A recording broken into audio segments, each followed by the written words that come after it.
Hello everyone, my self Vinay Singh. आज बच्चों class 11 का एक बेहतरीन चैप्टर शुरू करने जा रहे हैं जिसका नाम है केमिकल इक्विलिब्रियम। ओके, यदि आप एनसीईआरटी को देखेंगे या क्लास 11th में अगर आप देखेंगे एनसीईआरटी को, तो उसमें बच्चे इक्विलिब्रियम को एक ही चैप्टर में करता है।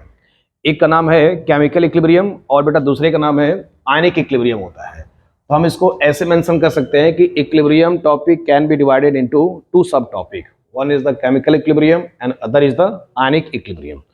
ओके, तो देखो कोई भी चैप्टर पढ़ने से पहले कहना है कि हमें उसका मेंट क्या होता है ये जानना बहुत जरूरी होता है कि उस टॉपिक में हमें कितना चीज़ें डिफिकल्टी फेस करने को मिलेगा, या उस चैप्टर का अगर कोई आपको मेंटर बता दे कि इस चैप्टर को डिफिकल्ट है तो आपको थोड़ा पढ़ना हार्ड हो जाता है। तो देखो मेरे अपने एक्सपीरियंस से इक्विलिब्रियम टॉपिक जो है मॉडरेट लेवल का है, क्योंकि अगर मैथमेटिकल पोर्शन इसमें ज़्यादा हैं, इसमें फॉर्मूले वगैरह भी काफ़ी ठीक ठाक आते हैं और काफ़ी चीज़ें इसमें प्रैक्टिकल भी हैं। तो जैसे जैसे चैप्टर हम आपको टीच करेंगे पढ़ाएंगे तो चीज़ें काफ़ी इसमें आसान हो जाएगा। ओके बच्चों, तो देखो इसमें हम लोग इक्विलिब्रियम को स्टार्ट करते हैं। तो देखो इक्विलिब्रियम सिंपली अगर समझा जाए अपने कॉमन टर्म में, तो जैसे बेटा नदी हो गया या तालाब हो गए, तो बेटा जैसे कि हम लोग बाल्टी में कंकड़ डाल दो या छोटा सा एक चिक्का डाल दो इसमें, तो फिर वो धीरे धीरे क्या ना कि आफ्टर 5 to 10 मिनट्स हो गया, वो डिपेंड करता है कितना बड़ा आप उसमें बाल्टी पानी लेते हो, कितना बड़ा उसमें आप टुकड़ा लेते हो। तो मैं आपको ये समझाना चाहता हूँ कि कुछ समय के बाद वो डिस्टर्बेंस क्या ना रुक जाता है, पानी जो होता है ना एक लेवल पे आ जाता है। तो ऐसे सिचुएशन को बेटा क्या कहते हैं, इक्विलिब्रियम कहा जाता है। यानी अब उसमें there is no net change, अब उसमें कोई भी चेंज देखने को नहीं मिलता है। तो ऐसे सिचुएशन को बच्चे हम लोग बोलते हैं इक्विलिब्रियम बोला जाता है। क्लियर हो गया? अब देखो रिएक्शन में कैसे समझोगे कि इक्विलिब्रियम को कैसे डिफाइन किया जाए। तो रिएक्शन में बेटा जनरली रिएक्टेंट होता है, प्रोडक्ट होता है। तो रिएक्टेंट और प्रोडक्ट के जो चेंज होते हैं ना, वो चेंज क्या ना कि वो स्थिर हो जाएं, रुक जाएं, तो ऐसे सिचुएशन को बेटा बोला जाता है इक्विलिब्रियम बोला जाता है। तो जैसा देखो एक हम अपने एग्जांपल से इसमें आपको फील कराना चाहते हैं। लेट अस एज्यूम एक रिएक्शन है ए से बी है बेटा। ओके, तो देखो ए हमारा रिएक्टेंट है, बी हमारा बेटा क्या है, प्रोडक्ट है। ओके, अब देखो ये साइन जो बच्चे होता है कॉमनली साइन, इस साइन को हम लोग बोलते हैं रिवर्सिबल साइन बोला जाता है। तो इक्विलिब्रियम स्पेशली डायनेमिक प्रोसेस होता है। जो मैं आपको कैरेक्टरिस्टिक्स ऑफ इक्विलिब्रियम लिखवाऊंगा, तो equilibrium is a dynamic process. Dynamic का मतलब बेटा ये होता है कि ए से बी जाएगा और बी से ए के आएगा, और स्टैटिक का मतलब होता है स्थिर होता है। जैसे हमारे पास ये जो मूवमेंट जिसमें ना आए, समझो अगर जिसमें मूवमेंट आ जाए तो डायनेमिक बैलेंस कहते हैं, और जो स्थिर होते हैं उनको स्टैटिक कहता जाता है। जैसे चौक डस्टर हो गए या बेंच वगैरह हो गए, तो ये दीज आर द स्टैटिक। और अगर उसमें मोशन आ जाए तो बेटा उसको बोलोगे डायनेमिक बोला जाता है। तो एक कैरेक्टरिस्टिक्स आपको यहाँ तक ये भी क्लियर हो गया कि आपका जो इक्विलिब्रियम होता है एक डायनेमिक बैलेंस होता है बेटा। ये ए से बी जाता है और बी से ए जाता है, समझो। तो मैं आपको इसमें ये सिखाना चाहता हूँ इक्विलिब्रियम का कंटेंट में कि equilibrium a system in which there is no net change occurs, rate of forward reaction becomes equal to rate of backward reaction।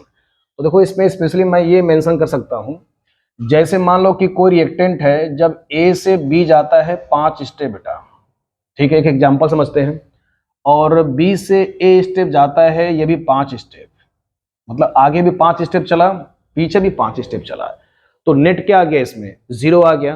तो इक्विलिब्रियम इसी को कहा जाता है, यानी कि rate of forward change becomes equal to rate of backward change. तो देखो इसको हम लोग ऐसे भी अपने एक्सप्रेशन को मेंशन कर सकते हैं कि rate of forward change becomes equal to rate of backward change बेटा। क्लियर हो गया? यानी जब आगे जाएगा तो फॉरवर्ड बोलोगे। तो बेटा इसमें स्पेशली हम लोगों ने क्या सीखा कि ए से बी कोई रिएक्शन है, तो जिस टाइम पर ए से बी जाता है 5 स्टेप, ठीक उसी टाइम पे बी से एक आएगा 5 स्टेप। तो इसमें क्या देखने को मिला, जो आपका रिएक्शन है दोनों तरफ समझो क्या ना चल रहा है, समझो। तो ऐसे सिचुएशन को बेटा इक्विलिब्रियम कहा जाता है। यानी रिएक्टेंट से 5 स्टेप फॉरवर्ड गया, फॉरवर्ड से रिएक्टेंट की ओर 5 स्टेप आया, तो नेट चेंज क्या देखा गया, इसमें इक्विवेलेंट समझो। तो हम इसको मैथमेटिकली ऐसे लिख सकते हैं कि अ सिस्टम इन विच, आप इस पर लैंग्वेज भी ऐड कर सकते हो, a system in which there is no net change occur, rate of forward reaction becomes equal to rate of backward reaction. या हम ऐसे भी कह सकते हैं कि जो चेंज है रेट ऑफ फॉरवर्ड का, वो बैकवर्ड के चेंज से इक्विवेलेंट होता है बेटा। अंडरस्टैंड हो गया? अब देखो इक्विलिब्रियम अगर आप समझ लिए तो कुछ इसमें कुछ फीचर्स बच्चे होते हैं कि इक्विलिब्रियम के कैरेक्टरिस्टिक क्या हो सकता है या ये किस में देखे जाते हैं। तो बेटा इसमें इक्विलिब्रियम जनरली क्लोज्ड वेसल में देखा जाता है, क्योंकि अगर ओपन वेसल होगा तो इक्विलिब्रियम अचीव नहीं हो पाएगा। क्लियर हो गया? तो एक पॉइंट इसमें आप मेंशन कर सकते हैं, equilibrium is achieved in a closed vessel.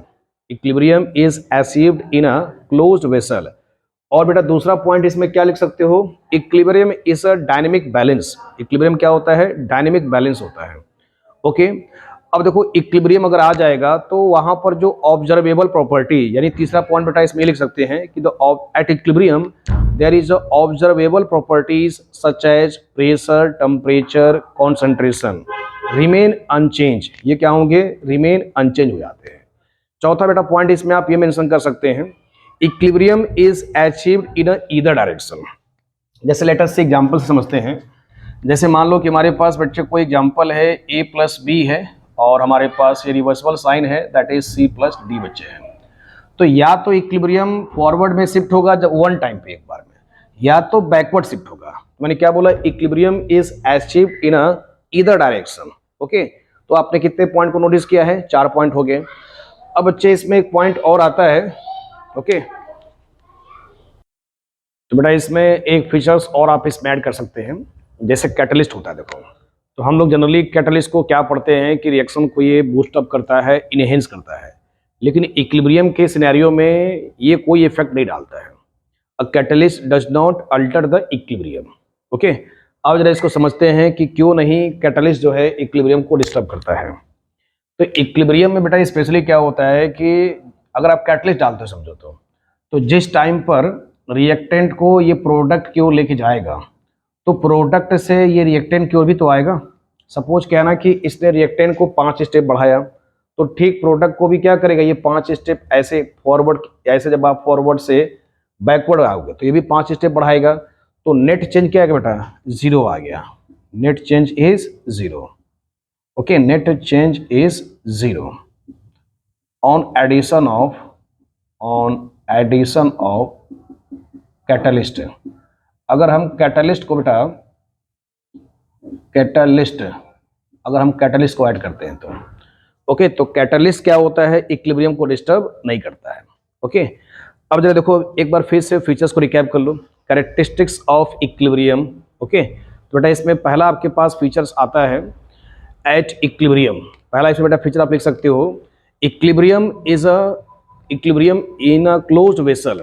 Okay, दूसरा बेटा इसमें पॉइंट आता है, तो बेटा इसमें पहला फीचर्स आपने क्या नोटिस किया? Equilibrium is attend in a closed vessel.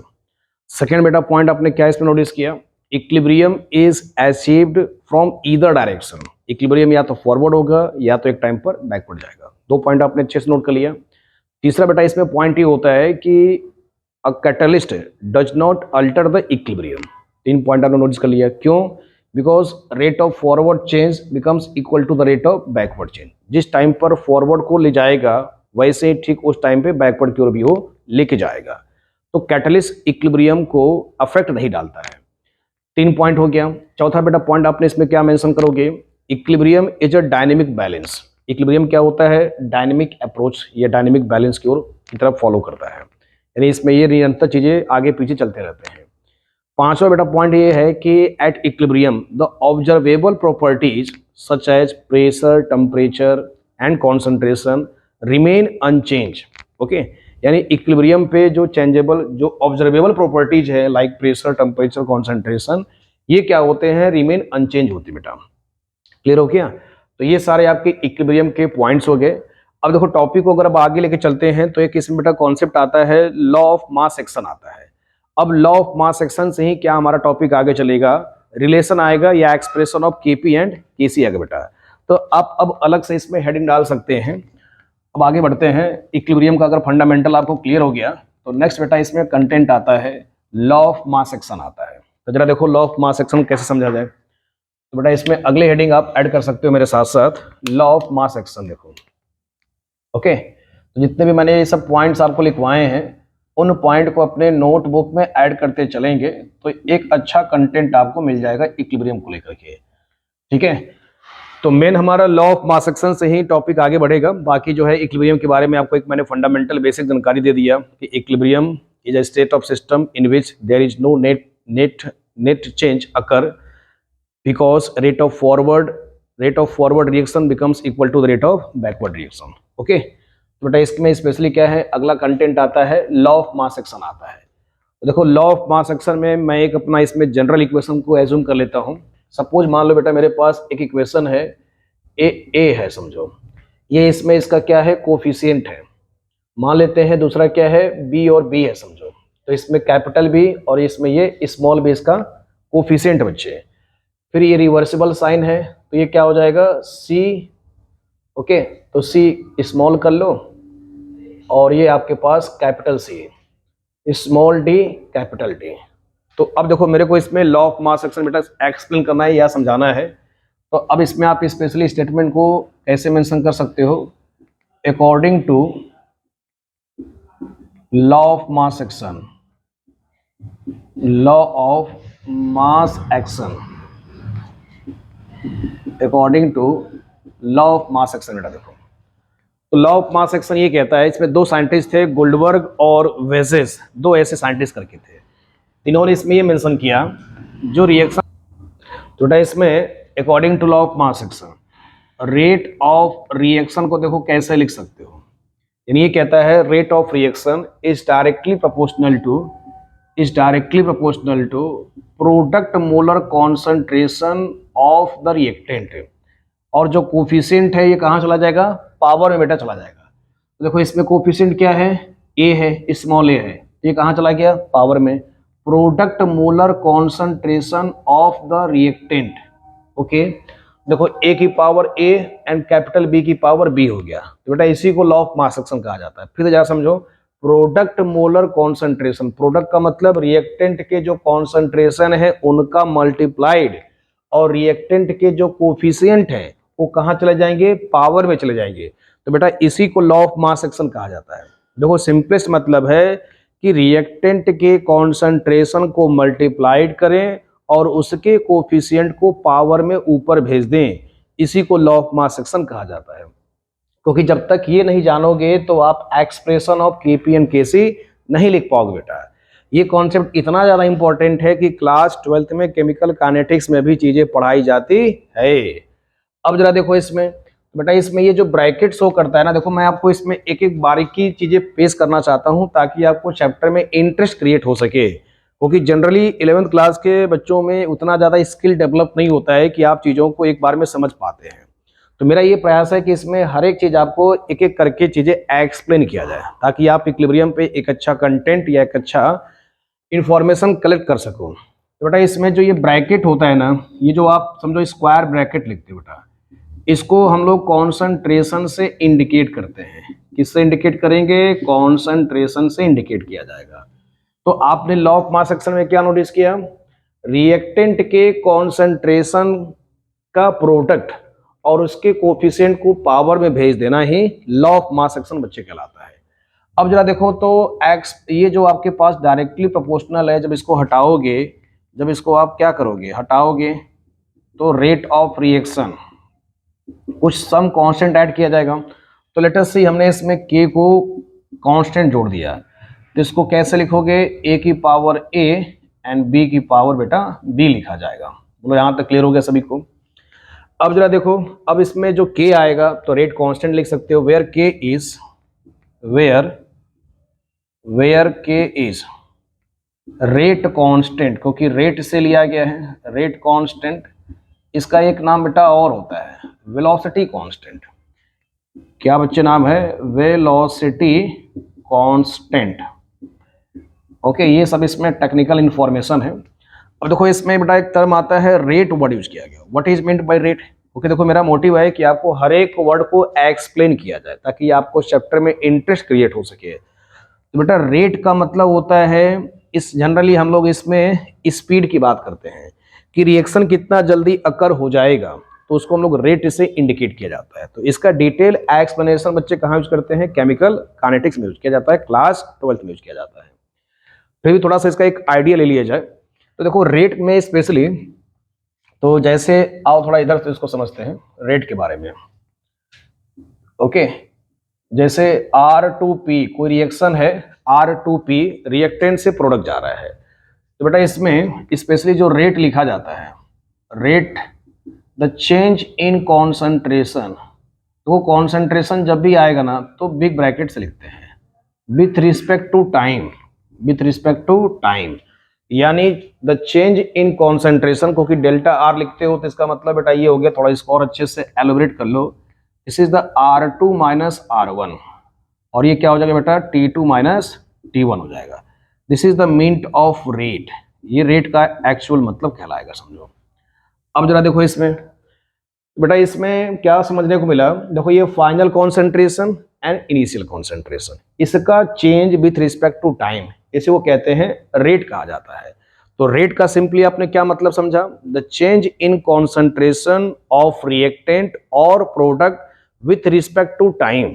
फिर से एक बार इसको क्लियर कर लीजिए, या अच्छे से आप वीडियो को पॉज करके लिखते हुए चले, जितने भी मैंने आपको कैरेक्टरिस्टिक्स ऑफ केसी बताया, अभी केसी तो नहीं आया है, इक्विलिब्रियम जो आया है वो सारे पांचों पॉइंट्स आप फीचर में ऐड कर लीजिए, क्योंकि एग्जाम लेवल पे 1 मार्क्स में या 2 मार्क्स में 2 पॉइंट्स आपको बेटा पूछ देता है कि right the characteristics of equilibrium या what is meant by equilibrium.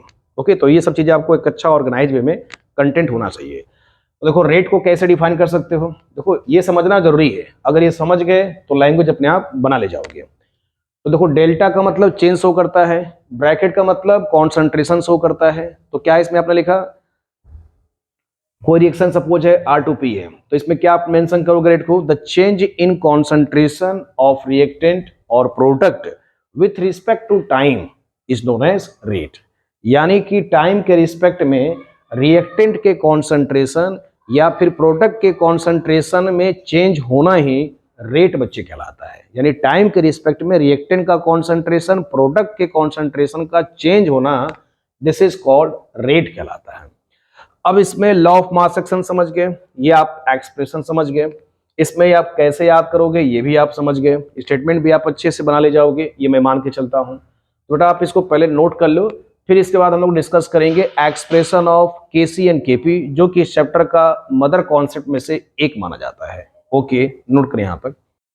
तो बच्चों यहाँ पर हम लोगों ने जितने भी law of mass action discuss किया है, तो उसमें हम उसका एप्लीकेशन से, देखो मेरे को इसमें आपको ये समझाना है केसी का एक्सप्रेशन एंड केपी का एक्सप्रेशन, अभी तो ये रिलेशन अभी नहीं बता रहा हूँ, मतलब केसी एंड केपी कैसे डिराइव हुआ था ये मैं आपको समझाना चाहता हूँ।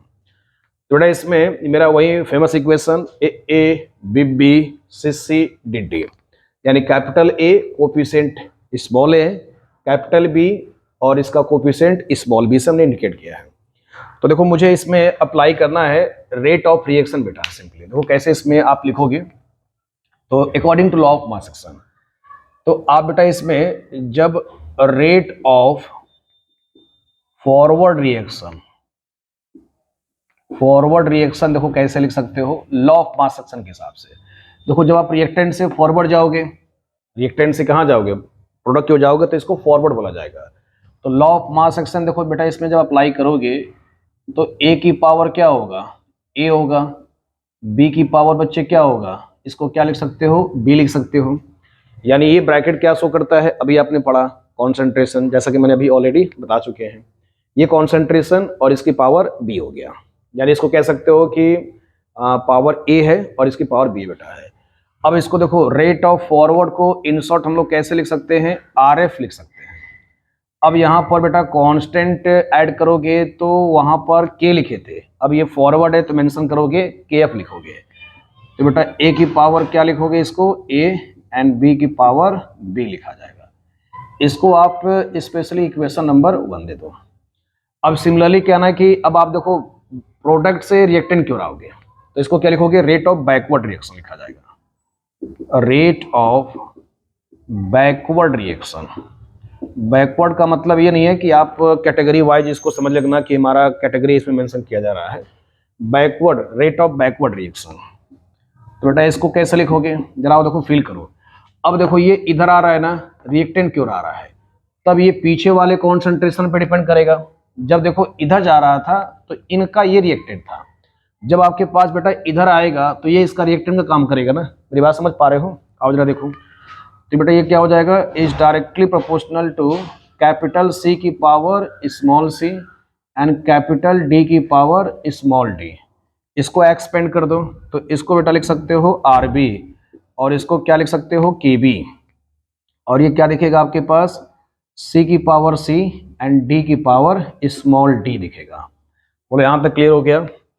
अब बच्चे कह रहे हैं कि एट इक्विलिब्रियम, अभी आपने क्या पढ़ा है एट इक्विलिब्रियम, तो एट इक्विलिब्रियम पे बेटा क्या आपको देखने को मिल रहा है, आर एफ बराबर आर बी देखने को मिल रहा है। ये भी आपने पढ़ा है, rate of forward change becomes equal to the rate of backward change at equilibrium. Equilibrium का ही कंडीशन होता है। अब इन दोनों इक्वेशन को बेटा आपको क्या करो, इक्वेट कर दो, तो के एफ ए की पावर ए एन बेटा बी की पावर क्या हो जाएगा बी, और ये हो जाएगा आपके पास, ये आपके पास लेटेस्ट सी इक्वेशन नंबर 2 दे दो, ठीक है। तो ये आपके पास क्या हो जाएगा के बी सी की पावर सी एंड डी की पावर डी हो जाएगा। अब जरा देखो के एफ और के बी को क्या करो, आपस में बच्चे इक्वेट कर दो। इधर जरा देखो, तो मैं इसको ऐसे लिख सकता हूं के एफ डिवाइड बाई के बी, और बेटा ये हो जाएगा प्रोडक्ट वाला पहले आएगा सी की पावर सी और कैपिटल डी की पावर स्मॉल डी और कैपिटल ए की पावर बेटा small A and capital B की पावर क्या लिख सकते हो स्मॉल बी। अब देखो के एफ एंड के बी क्या ना, दिस इज द रेशियो, तो इनको भी हम लोग क्या लिख सकते हैं, एक नए कांस्टेंट से जोड़ दो, मतलब दोनों ही कांस्टेंट है, तो जब दोनों ही कांस्टेंट है तो उसमें एक नया कांस्टेंट जोड़ दिया जाए ना, तो इसको क्या बोल सकते हैं, फाइनलाइज करके के सी लिखा जाएगा। तो ये हो जाएगा सी की पावर सी, इसको कैपिटल करना, और ये बेटा डी की पावर डी, और ये बच्चे हो जाएगा ए की power small A and B की पावर स्मॉल बी हो जाएगा। This is the final expression for K C. देखो इससे क्या कंक्लूजन निकला, जो प्रोडक्ट वाला है उसको पहले लिखा जाएगा, रिएक्टेंट वाले को बाद में लिखा जाएगा। तो हम इसको जनरलाइज में के सी ऐसे भी लिख सकते हैं, यानी प्रोडक्ट ब्रैकेट क्या शो करता है बच्चे, कॉन्सेंट्रेशन को। सपोज इसकी पावर आप N1 ले लो और रिएक्टेंट की पावर को आप सपोज इसकी पावर बेटा N2 ले लो, और रिएक्टेंट की पावर को आप क्या ले लोगे, सपोज इसको आप N1 ले लो। देखो मैं ये समझाना चाहता हूँ, जैसे N1 R है और ये आपके पास रिवर्सिबल साइन है N2P है, तो आप इस पैटर्न से क्या समझ पाते हो, प्रोडक्ट का कॉन्सेंट्रेशन और कोफिशिएंट कहाँ आ जाएगा, पावर में, रिएक्टेंट का कॉन्सेंट्रेशन पावर कहाँ आ जाएगा, आपको जो भी कोफिशिएंट है वो चला जाएगा पावर में। तो this is the expression for K C, this is the expression for K C. अब बेटा ऐसे ही क्या ना कि आप प्रेशर केपी भी लिख सकते हो, तो केपी लिखा जाता है पार्शियल प्रेशर के टर्म में, ओके। तो पहले आप इतना नोट करें, पहले आप इतना नोट करें बेटा यहाँ पर। तो बेटा देखो इसमें अगर आपको केपी के टर्म में लिखना होगा तो ये प्रेशर के टर्म में लिखा जाता है, तो इसको कैसे लिखोगे, पार्शियल प्रेशर की पावर सी, पार्शियल प्रेशर की पावर डी, ओके।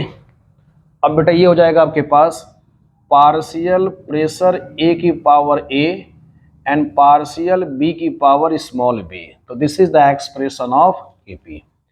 अब देखो अगर इसके टर्म में लिखना चाहोगे, यानी कि जो आपने जनरल जो पैटर्न ऐसे लिखे हो, तो केपी इज इक्वल टू क्या हो जाएगा बेटा इसमें, प्रोडक्ट, तो पार्शियल प्रेशर ऑफ प्रोडक्ट और इसकी पावर N2, और ये क्या हो जाएगा पार्शियल प्रेशर ऑफ रिएक्टेंट, और इसको क्या है N1 आपने मेंशन किया है। तो देखो इसमें आप न्यूमेरिकल में ही काफ़ी हद तक चीज़ें एक्सप्रेशन को डिलीवर कर पाओगे, क्या चीज़ें मैं आपको समझा पाऊंगा। इसका मतलब ये है कि जो भी पार्शियल प्रेशर होगा उसकी पावर सी करना है, समझो, ये इसका मिनट है। तो आपने के सी और के पी कैसे एक्सप्रेशन में लिखा जाता है ये इसका आपने डिराइव कर लिया। आओ इसको प्रॉब्लम प्रैक्टिस बेटा समझते हैं, ओके। तब तक आप इसका स्क्रीनशॉट ले लो। चलो तो बेटा इसमें ये कुछ 4 इक्वेशन मैंने मेंशन किया है, ओके। तो इसमें आपको के पी एंड के सी बेटा एक्सप्रेशन बस इसको लिखना है। ये आपके पास 1 2 3 मैंने 4 प्रॉब्लम मेंशन किया है, 1 2 3 4 है। तो बेटा इसमें आपको के पी एंड के सी का एक्सप्रेशन लिखना है।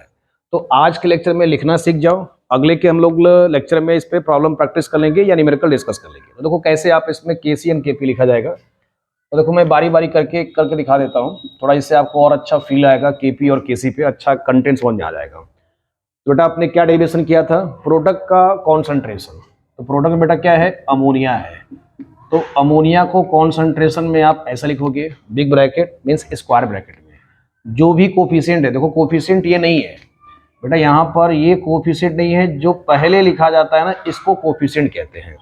ये देखो पहले लिखा गया है ना, तो बेटा ये कोफिशिएंट है, एक यहाँ लिखा गया है तो ये कोफिशिएंट बेटा। ओके, तो बेटा देखो इसमें अमोनिया का 2 हो जाएगा। रिएक्टेंट में आ जाओ, तो देखो जिसका कोई नहीं होता है उसका मालिक 1 होता है। मतलब कहने का ये है कि अगर जिस पे कुछ भी नहीं है तो यहाँ पर साइड में 1 हाइड होता है, 1 छिपा होता है। तो N2 लिखोगे, तो बेटा ये N2 का कॉन्सेंट्रेशन, H2 का कॉन्सेंट्रेशन, देखो यहाँ पर कोफिशिएंट बेटा 3 है तो पावर 3 हो जाएगा।